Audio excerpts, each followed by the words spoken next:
From the library of the archive key. Mr. Skelmersdale. In Fairyland. By Herbert George Wells. There's a man in that shop, said the doctor, who has been in Fairyland. Nonsense, I said, and stared back at the shop. It was the usual. Village shop, post office, telegraph wire on its brow, zinc pans and brushes outside, boots, shirtings and potted meats in the window.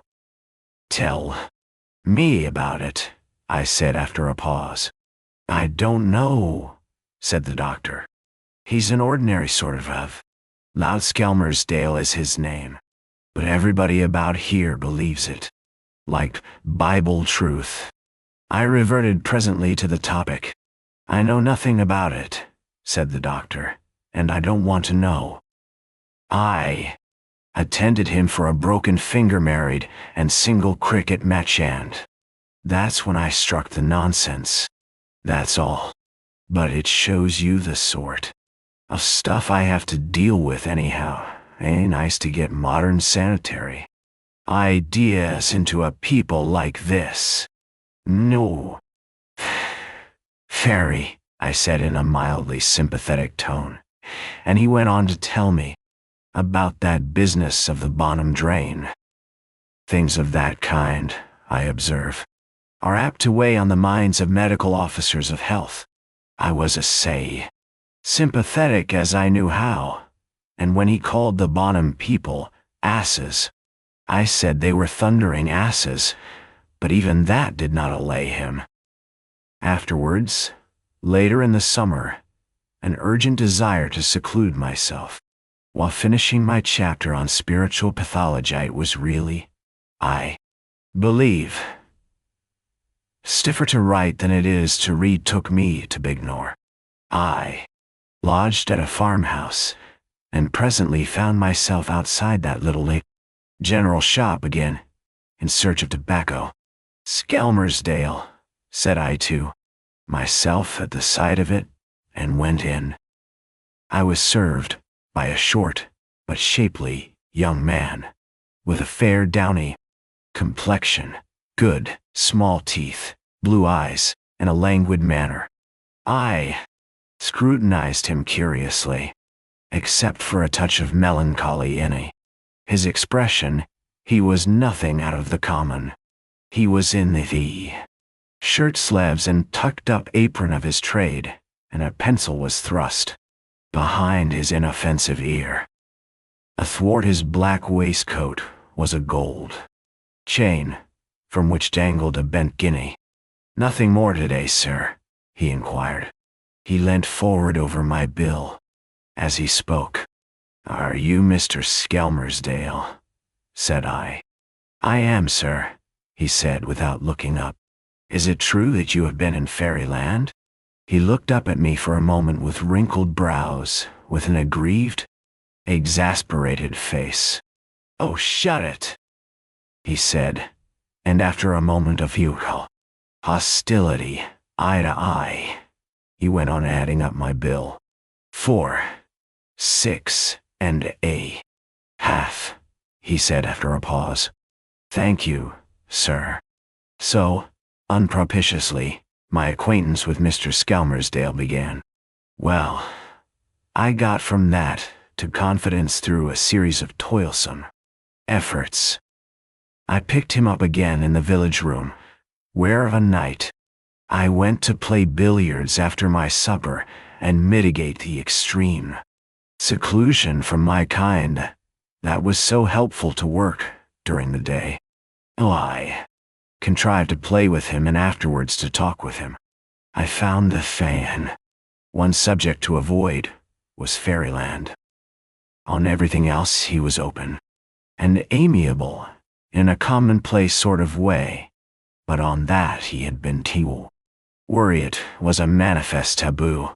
Only once in the room did I hear the slightest allusion to his experience in his presence, and that was by a cross-grained farmhand who was losing to him. Skelmersdale had run a break into double figures which by the Bignor standards was uncommonly good play. "Steady on," said his adversary. "None of your fairy flukes." "Miff." Skelmersdale stared at him for a moment, cue in hand, then flung it down, and walked out of the room. "Why can't you leave him alone?" said a respectable elder who had been down, enjoying the game, and in the general murmur of disapproval, the grin of satisfied wit faded from the plowboy's face. I scented my opportunity. "What's this joke?" said I. "About Fairyland?" "'Tain't no joke about Fairyland. Not to young Skelmersdale," said the respectable elder, drinking.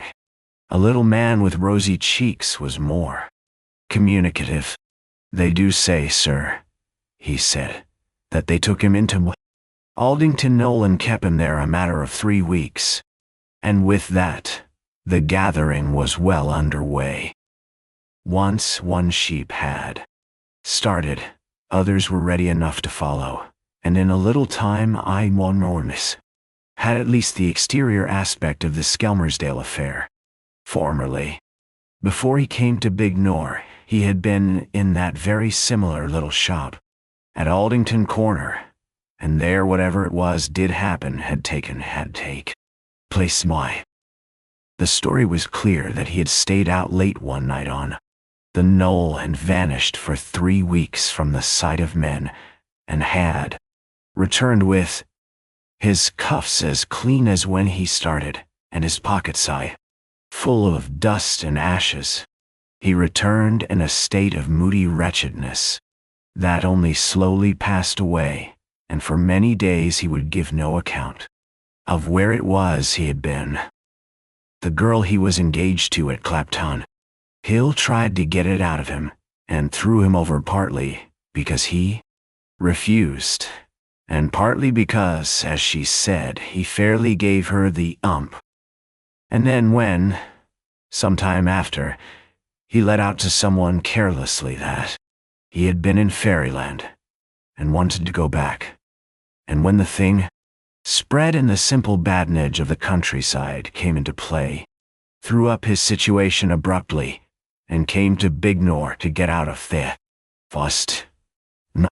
But as to what had happened in Fairyland, none of these people knew. There the gathering in the village room went to pieces like a pack at fault. One said this, and another said that. Their air in dealing with this marvel was ostensibly critical and skeptical, but I could see a considerable amount of belief showing through their guarded qualifications. I took a line of intelligent interest, tinged with a reasonable doubt of the whole story. "If Fairyland's inside Aldington Knoll," I said, "why don't you dig it out?" "That's what I says," said the young plowboy. "There's a many have tried to dig on Aldington Knoll," said the respectable elder, solemnly. "One time and another. But there's none as goes about today to tell what they got by digging. Nah, hi." The unanimity of vague belief that surrounded me was rather impressive.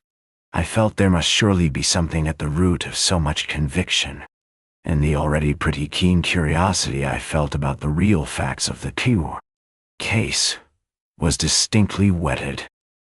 If these real facts were to be got from any one, they were to be got from Skelmersdale himself, and I set myself, therefore, still more assiduously to efface the first bad impression I had made and win his confidence to the pitch of voluntary speech. In that endeavor, I had a social advantage. Being a person of affability, and no apparent employment, and wearing tweeds and knickerbockers, I was naturally classed as an artist in Bignor, and in the remarkable code of social precedence prevalent in Bignor, an artist ranks considerably higher than a grocer's assistant. Skelmersdale, like too many of his Class is something of a snob. He had told me to shut it, only under sudden, excessive provocation, and with, I am certain, a subsequent repentance. He was, I knew, quite glad to be seen walking about the whole village with me. In due course, he accepted the proposal of a pipe, whiskey in my rooms readily enough, and there, scenting by some happy instincts that there was trouble of the heart in this, and knowing that our confidences beget confidences, I plied him with much of interest and suggestion from my real and fictitious past. And it was after the third whiskey of the third visit of that sort, if I remember rightly, that a propos of some artless expansion of a little affair that had touched and left me in my teens, that he did at last, of his own free will and motion, break the ice. It was like that with me, he said, over there, at Aldington. It's just that that's so rum. First I didn't care a bit, and it was all her, and afterwards, when it was too late, it was, in a manner of speaking, all me. I forbore to jump upon this illusion, and so he presently threw out another, and in a little while he was making it as plain as daylight that the one thing he wanted to talk about now was this Fairyland adventure he had sat tight upon for so long. You see, I'd done the trick with him, and from being just another half incredulous, would-be facetious stranger, I had, by all my wealth of shameless self-exposure, become the possible confidant. He had been bitten by the desire to show that he too had lived and felt many things, and the fever was upon him. He was certainly confoundedly elusive at first, and my eagerness to clear him up with a few precise questions was only equaled, and controlled by my anxiety not to get to this sort of thing too soon.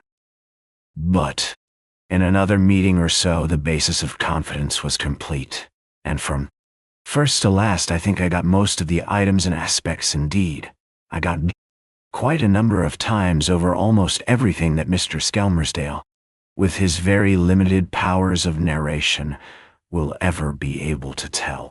And so I come to the story of his adventure, and I piece it all together. Again, whether it really happened, whether he imagined it, or dreamt it, or fell upon it in some strange hallucinatory trance, I do not profess to say, but that he invented it, I will not for one moment entertain. The man simply and honestly believes the thing happened as he says it happened.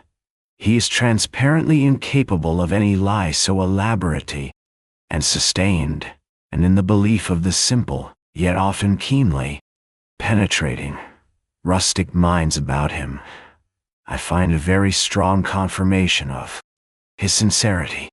He believes, and nobody can produce any positive fact to falsify his belief.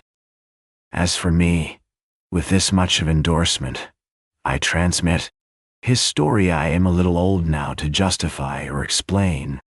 He says he went to sleep on Aldington Knoll about 10 o'clock one night. It was quite possibly Midsummer Night, though he has never thought of the date, and he cannot be sure within a week or so, and it was a fine night and windless, with a rising moon. I have been at the pains to visit this knoll thrice since his story grew up under my mere persuasions, and once I went there in the twilight summer moonrise on what was, perhaps, a similar night to that of his adventure. Jupiter was set great and splendid above the moon, and in the north and northwest the sky was green and vividly bright over the sunken sun.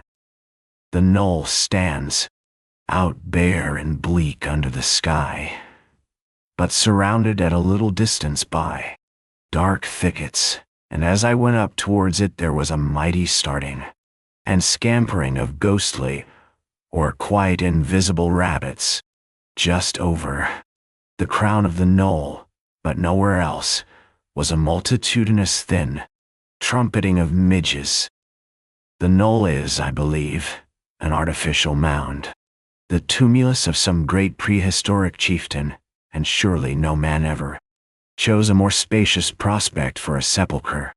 Eastward one sees along the hills to Hythe, and thence across the channel to where, 30 miles, and more perhaps away, the great white lights by Grisnez and Boulogne wink, and pass, and shine. Westward lies the whole tumbled valley of the Weald, visible as far as Hindhead and Leith Hill, and the valley of Thale Stour opens the downs in the north to interminable hills beyond Wye. All Romney Marsh lies southward at one's feet. Dymchurch and Romney, Lydd, Hastings and its hill are in the middle distance, and the hills multiply vaguely far, beyond where Eastbourne rolls up to Beachy Head. And out upon all this, it was that Skelmersdale wandered, being troubled in his earlier love affair, and as he says, not caring where he went. And there he sat down to think it over, and so, sulking and grieving, was overtaken by sleep, and so he fell into the fairy's power. The quarrel that had upset him was some trivial matter enough between himself and the girl at Clapton Hill to whom he was engaged. She was a farmer's daughter, said Skelmersdale, and very respectable, and no doubt an excellent match for him.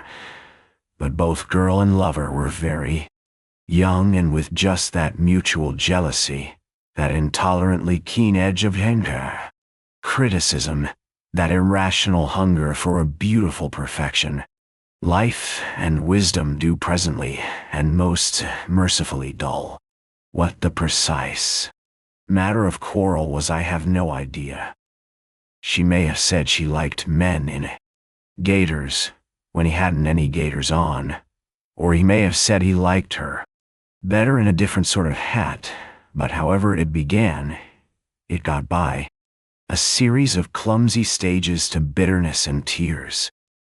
She no doubt got tearful and smeary, and he grew dusty and drooping, and she parted without invidious comparisons, grave doubts whether she ever had really cared for him, and a clear certainty she would never care again.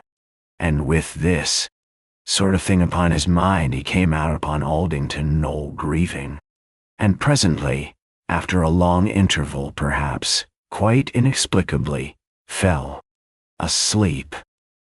He woke to find himself on a softer turf than ever he had slept on before, and under the shade of very dark trees that completely hid the sky. Always indeed, in Fairyland the sky is hidden, it seems, except for one night when the fairies were dancing. Mr. Skelmersdale, during all his time with them, never saw a star. And of that night, I'm in doubt whether he was in Fairyland proper, or out where the rings and rushes are, in those low meadows near the railway line at Smeeth. But it was light under these trees for all that, and on the leaves and amidst the turf shone a multitude of glowworms, very bright and fine. Mr. Skelmersdale's first impression was that he was small, and the next that quite a number of people still smaller were standing all about him. For some reason, he says, he was neither surprised nor frightened, but sat up quite deliberately and rubbed the sleep out of his eyes.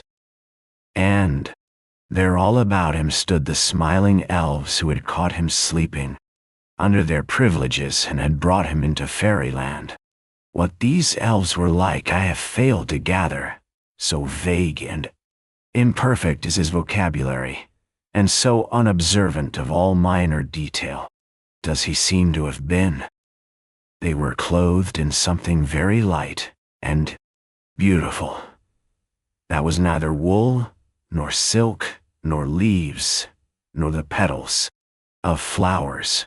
They stood all about him as he sat and waked, and down the glade towards him, down a glowworm avenue, and fronted by a star, came at once that fairy lady who is the chief personage of his memory, and a tale that of her I gathered more. She was clothed in filmy green, and about her little waist was a broad silver girdle. Her hair waved back from her forehead on either side. There were curls not too wayward, and yet astray, and on her brow was a little tiara, set with a single star. Her sleeves were some sort of open sleeves that gave little glimpses of her arms. Her throat, I think, was a little displayed, because he speaks of the beauty of her neck and chin. There was a necklace of coral about her white throat, and in her breast a coral-colored flower. She had the second rendipine, her certain one should cost at hens. Soft lines of a little child in her chin and cheeks and throat. And her eyes, I gather, were of a kindled brown, very soft and straight, and sweet under her level brows. You see by these particulars how greatly this lady must have loomed in Mr. Skelmersdale's picture. Certain things he tried to express and could not express, the way she moved, he said, several times, and I fancy a sort of demure joyousness radiated from this lady. And it was in the company of this delightful person, as the guest and one chosen companion of this delightful person, that Mr. Skelmersdale set out to be taken into the intimacies of Fairyland. She welcomed him gladly, and a little warmly suspect a pressure of his hand in both of hers and a lit face to his. After all, 10 years ago young Skelmersdale may have been a very comely youth. And once she took his arm, and once, I think, she led him by the hand down the glade that the glowworms lit. Just how things chanced and happened there is no telling from Mr. Skelmersdale's disarticulated skeleton of description. He gives little, unsatisfactory glimpses of strange corners and doings, of places where there were many fairies together, of toadstool things that shone pink, of fairy food, of which he could only say, "You should have tasted it," and of fairy music, like a little musical box that came out of nodding flowers.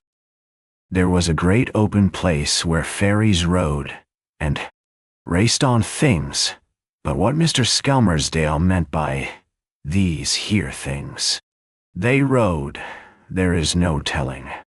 Larvae, perhaps, or crickets, or the chirae, little beetles that elude us so abundantly.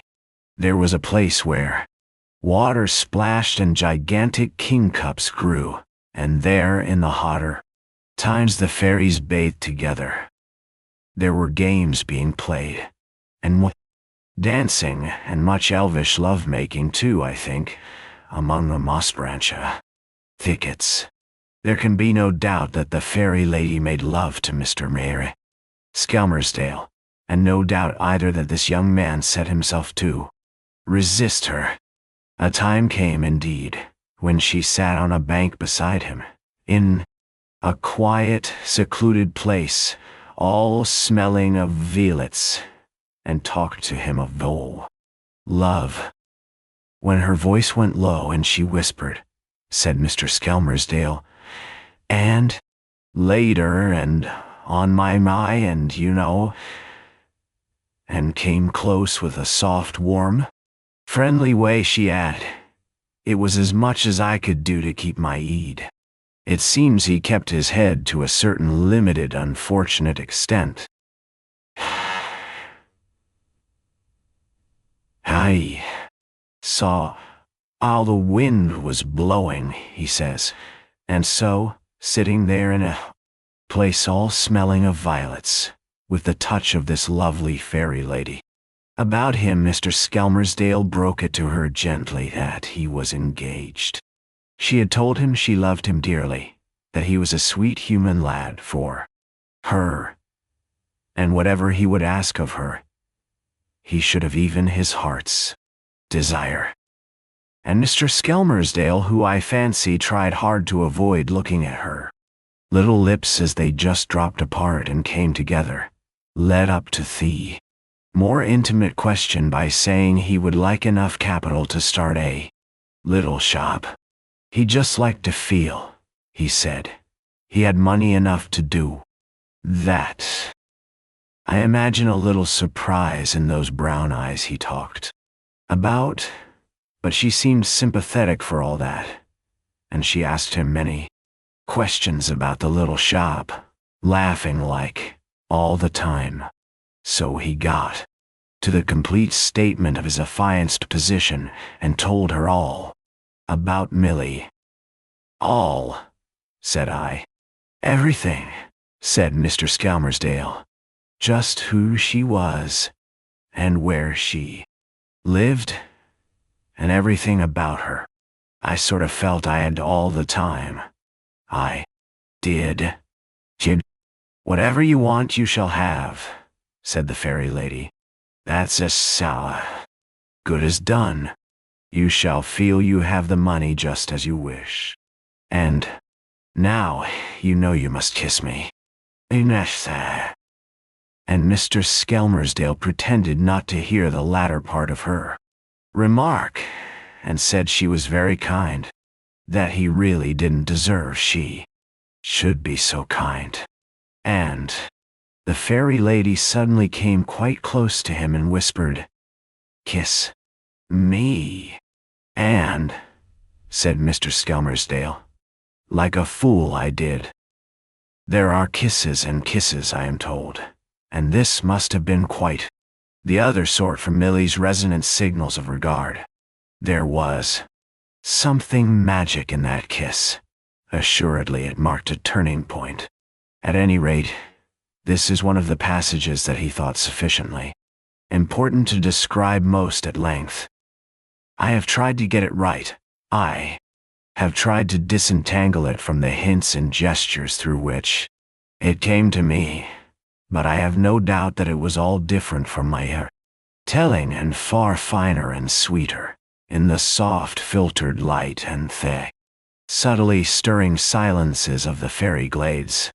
The fairy lady asked him more about Millie, and was she very lovely, and so on a great many times. As to Millie's loveliness, I conceive him answering that she was all right. And then, or on some such occasion, the fairy lady told him she had fallen in love with him as he slept in the moonlight, and so he had been brought into Fairyland, and she had thought, not knowing of Millie, that perhaps he might chance to love her. But now you know you can't, she said, so you must stop with me just a little while, and then you must go back to Millie. She told him that, and you know, Skelmersdale was already in love with her, but the pure inertia of his mind kept him in the way he was going. I imagine him sitting in a sort of stupefaction, amidst all these glowing beautiful things, answering about his Millie and the little shop he projected, and the need of a horse and cart, and that absurd state of affairs must have gone on for days and days. I see this little lady hovering about him and trying to amuse him, too dainty to understand his complexity and too tender to let him go. And he, you know, hypnotized as it were by his earthly position, went his way with her hither and thither, blind to everything in Fairyland but this wonderful intimacy that had come to him. It is hard, it is impossible to give in print the effect of her radiant sweetness shining through the jungle of poor Skelmersdale's rough and broken sentences. To me, at least, she shone clear amidst the muddle of his story like a glowworm in a tangle of weeds. There must have been many days of things while all this was happening again once, I say. They danced under the moonlight in the fairy rings that stud the meadows near Smeath, but at last it all came to an end. She led him into a great cavernous place, lit by a red nightlight sort of thing, where there were coffers piled on coffers, and cups, and golden boxes, and a great heap of what certainly seemed to all Mr. Skelmersdale's sense-coined gold. There were little gnomes amidst this wealth, who saluted her at her coming, and stood aside, and suddenly she turned on him there with brightly shining eyes. "And now," she said, "you have been kind to stay with me so long, and it is time I let you go. You must go back to your Millie. You must go back to your Millie, and here, just as I promised you, they will give you gold." She choked like, said Mr. Skelmersdale. At that, I had a sort of feeling, he touched his breastbone, as though I was fainting here. I felt pale, you know, and shivering, and even then he hadn't a thing to say. He paused. "Yes," I said. The scene was beyond his describing, but I know that she kissed him goodbye, and you said nothing. "Nothing," he said. I stood like a stuffed calf. She just looked back once, you know, and stood smiling like, and crying. I could see the shine of her eye sand. Then she was gone, and there was all these little fellows bustling about me, stuffing my hands and my pockets and the backets of my collar and everywhere with gold. And then it was, when the fairy lady had vanished, that Mr. Skelmersdale really understood and knew. He suddenly began plucking out the gold. They were thrusting upon him, and shouting out at them to prevent their not giving him more. "I don't want your gold," I said. "I haven't done yet. I'm not going. I want to speak to that fairy lady again." I started off to go after her, and they held me back. Yes, stuck their little hands against my middle and shoved me back. They kept giving me more and more gold until it was running all down my trouser legs and dropping out of my hands. "I don't want your gold," I says to them. "I want just to speak to the fairy lady again." "And did you?" "It came to a tussle before you saw her." "I didn't see her. When I got out from them, she wasn't anywhere to be seen." So he ran in search of her out of this red-lit cave, down a long grotto, seeking her, and thence he came out in a great and desolate place, athwart which a swarm of will-o'-the-wisps were flying to and fro.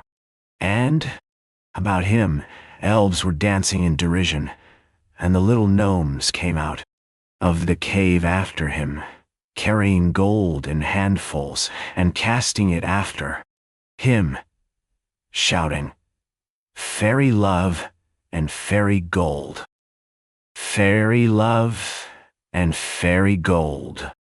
And when he heard these words, came a great fear that it was all over, and he lifted up his voice and called to her by her name, and suddenly set himself to run down the slope from the mouth of the cavern, through a place of thorns and briars, calling after her very loudly and often. The elves danced about him unheeded, pinching him and pricking him. The will-o'-the-wisps circled round him and dashed into his face, and Gawa. The gnomes pursued him, shouting and pelting him with fairy gold.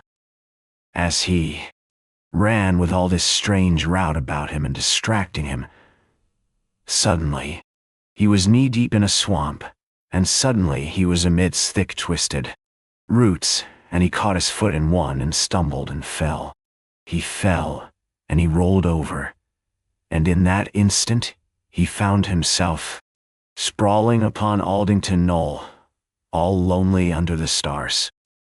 He sat up sharply at once, he says, and found he was very stiff and cold, and his clothes were damp with dew.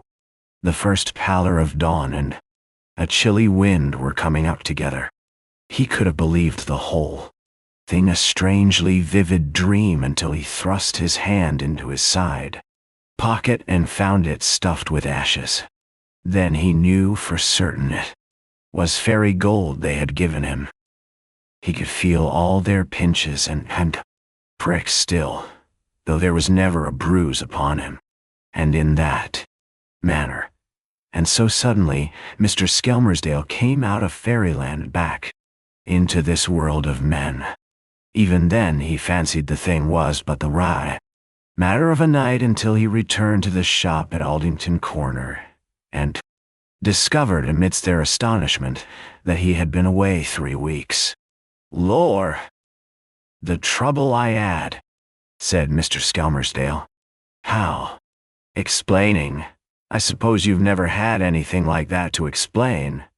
"Never," I said, and he expatiated for a time on the behavior of this person and that. One name he avoided for a space. "And Millie," said I at last. "I didn't seem to care a bit for seeing Millie," he said. "I expect she seemed changed. Everyone was changed. Changed for good. Everyone seemed big, you know, and coarse, and their voices seemed loud.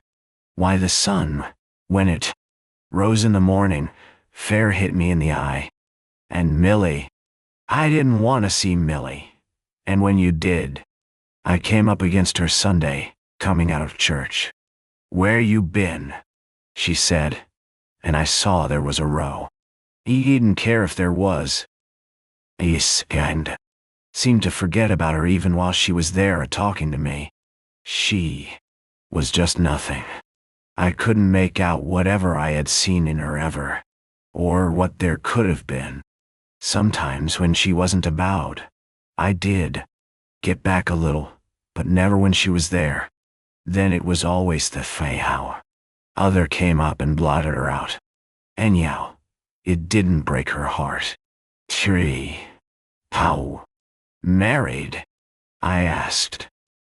Married her cousin, said Mr. Skelmersdale, and reflected on the pattern of the tablecloth for a space. When he spoke again, it was clear that his former sweetheart had clean vanished from his mind, and that the talk had brought back the fairy lady triumphant in his heart. He talked of her soon. He was letting out the oddest things, queer love secrets it would be treachery to repeat. I think indeed that was the queerest thing in the whole affair, to hear that neat little grocer man after his story was done, with a glass of whiskey beside him and a cigar between his fingers, witnessing, within sorrow still, though now, indeed, with a time-blunted anguish, the inappeasable hunger of the heart that presently came upon him. I couldn't eat, he said. I couldn't sleep. I made mistakes in orders, and got mixed with change. There she was day and night, drawing me, and now, drawing me. Oh, I wanted her. Lord, how I wanted her. I was up there. Most evenings I was up there on the knoll, often even when it rained. I used to walk over the knoll and round it, calling for them to let me in. Shouting, near blubbering I was at times. Daft I was, and miserable. I kept on saying it was all a mistake. And every Sunday afternoon I went up there, wet and fine, though I knew as well as you do. It wasn't no good by day. And I've tried to go to sleep there. He stopped sharply and decided to drink some whiskey. I've tried to go to sleep there, he said, and I could swear his lips trembled. I've tried to go to sleep there, often and often. And you? No, I couldn't, Sir Never. I thought if I could go to sleep there, there might be something. But I've sat up there and laid up there, and I could not for thinking and longing. It's the longing. I've tried. He blew, drank up the rest of his whiskey spasmodically, stood up suddenly, and buttoned his jacket, staring closely and critically at the cheap oleographs beside the mantel meanwhile. The little black notebook, in which he recorded the orders of his daily round, projected stiffly from his breast pocket. When all the buttons were quite done, he patted his chest and turned on me suddenly. Well, he said, I must be going.